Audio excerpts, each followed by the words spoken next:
Michael McDonald became one of the most recognizable voices in American music without ever intending to reshape a legendary band. When his smooth, soulful vocals emerged in the mid-1970s, the Doobie Brothers transitioned from gritty, denim-wearing rockers into polished radio staples almost overnight. To listeners, the shift felt seamless, even magical. But inside the band, the transformation was far more complicated. McDonald's arrival coincided with creative uncertainty, health crises, and industry pressure, creating a perfect storm where change happened faster than anyone could fully process. While the public embraced the evolution, longtime members quietly struggled with what the band was becoming. McDonald never arrived with the intention of redefining their identity, yet his voice, songwriting, and musical instincts naturally pulled the group in a new direction. Over time, that shift created distance, not through conflict or ego, but through circumstance, momentum, and silence. The story is not about villains or victims, but about how unintended change can fracture even the strongest musical bonds. Before fame found him. Before his name carried weight, Michael McDonald was a working musician shaped by discipline rather than spotlight. Born in St. Louis, he spent years playing small gigs, learning keyboards, and developing a voice that blended gospel, soul, and pop with effortless control.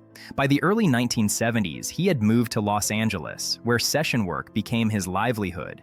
He sang background vocals, played keyboards, and supported artists whose names appeared far above his own on marquees. Touring with Steely Dan sharpened his musical precision and studio instincts, but it also reinforced his role as someone who supported others rather than led. McDonald wasn't chasing fame, he was building reliability. He learned how bands function under pressure, how arrangements are refined, and how subtlety can be more powerful than volume. That quiet professionalism would later make him indispensable, but it also placed him in a situation he never expected to define his career. A temporary role becomes permanent. In 1975, opportunity arrived under urgent circumstances. Doobie Brothers frontman Tom Johnston was forced off the road due to severe health issues, leaving the band scrambling to fulfill tour obligations. McDonald was brought in as a temporary solution, someone capable of handling vocals and keyboards until Johnston recovered. At first, the arrangement felt respectful and practical, but audiences responded immediately to McDonald's voice, and radio embraced the new sound just as quickly. His songwriting contributions followed naturally, not as a takeover, but as a response to need. Songs like "Takin' It to the Streets" reflected his musical sensibility and resonated widely. Without any formal declaration, the band's direction began to shift. When Johnston returned, he found a group already moving forward differently. No confrontation occurred, no ultimatums were issued, but momentum had changed. What began as a temporary role quietly became a defining chapter. Two identities, one band. The Doobie Brothers had always thrived on collaboration, but McDonald's arrival introduced a contrast that was difficult to reconcile. Tom Johnston represented the band's original spirit, blues rock grit, communal energy, and road-tested chemistry. McDonald brought structure, harmonic depth, and a more introspective approach to songwriting. Neither was wrong, but they spoke different musical languages. As record labels leaned into the success of McDonald-led material, creative balance became harder to maintain. Decisions increasingly favored refinement over rawness, studio precision over live spontaneity. For some members, this felt like evolution. For others, it felt like displacement. Johnston eventually stepped away, officially citing health concerns, though the creative divergence was evident. McDonald never pushed him out, but he also didn't stop the shift. The band's identity wasn't replaced, it slowly transformed, leaving behind a version of itself that many still deeply loved. Success with a cost. By the late 1970s, the Doobie Brothers reached extraordinary commercial heights. Albums went multi-platinum, awards followed, and McDonald's voice became inseparable from their public image. Songs like "What a Fool Believes" defined an era, and brought lasting recognition. Yet success introduced subtle strain. As McDonald's songwriting presence grew, other members contributed less, not from exclusion, but from stylistic incompatibility. The band no longer functioned as a jam-driven collective. It became a carefully constructed studio project. Some musicians felt less essential, more like contributors than collaborators. No one openly challenged the arrangement, but emotional distance grew.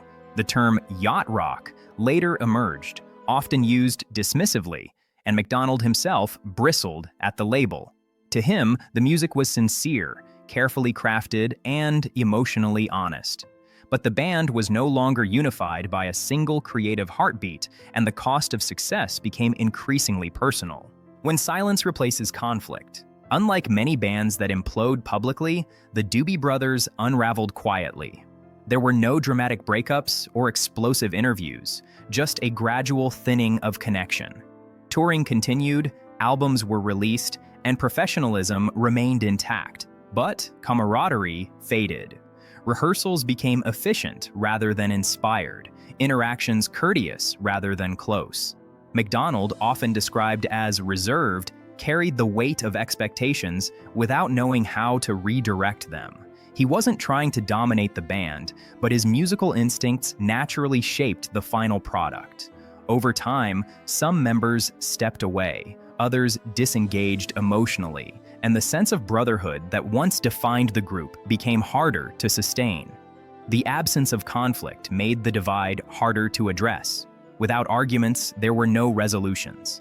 Everyone moved forward, but not together. The silence preserved dignity, yet it also allowed misunderstandings to linger unresolved beneath the surface. Choosing to walk away, by the early 1980s, even Michael McDonald felt the strain of carrying a role he never sought. Creative pressure, emotional distance, and the burden of being the band's defining sound took their toll. He began to consider stepping back, not out of resentment, but exhaustion. The music industry, however, had embraced him as a formula for success, and expectations followed relentlessly. Eventually, McDonald chose to pursue a solo career, leaving the band without conflict or spectacle. His departure was quiet, almost understated, mirroring how he had entered. The Doobie Brothers would later reunite in various forms, honoring their legacy while acknowledging the passage of time. McDonald moved forward, exploring collaborations and solo work with renewed freedom. The separation wasn't a rejection. It was an acknowledgement that the version of the band that existed during his era had reached its natural conclusion. Reflection comes with time. Decades later, Michael McDonald has spoken more openly about that period, not with bitterness, but with clarity. He has acknowledged that he underestimated the impact his presence would have and how difficult it was to navigate loyalty, opportunity, and restraint all at once. He never intended to redefine the Doobie Brothers, yet he recognizes that intention doesn't erase outcome. His reflections are marked by humility rather than defense, shaped by time and perspective. He speaks of gratitude for the music created, respect for the band's original identity, and an understanding that change often arrives uninvited. There is no apology demanded, no blame assigned, only honesty. McDonald's story is not one of ambition overriding collaboration, but of a musician caught between responsibility and circumstance, learning too late that silence can shape history just as powerfully as action. A complicated, enduring legacy. Michael McDonald didn't just join the Doobie Brothers. He altered their trajectory in ways that remain both celebrated and debated. His era produced timeless music while challenging the band's original identity. That duality defines his legacy. He was never meant to be a savior or a disruptor, yet he became both by simply being himself. The Doobie Brothers' story is richer because of his contributions and more complex because of the change they brought. History often prefers simple narratives, but this one resists them. It is a story of evolution without consensus, success without unity, and impact without intention. McDonald's voice remains iconic, not because it replaced something, but because it revealed how fragile creative balance can be. The music endures, the debates persist, and the legacy stands, not broken, but forever shaped by a moment when change arrived quietly and stayed.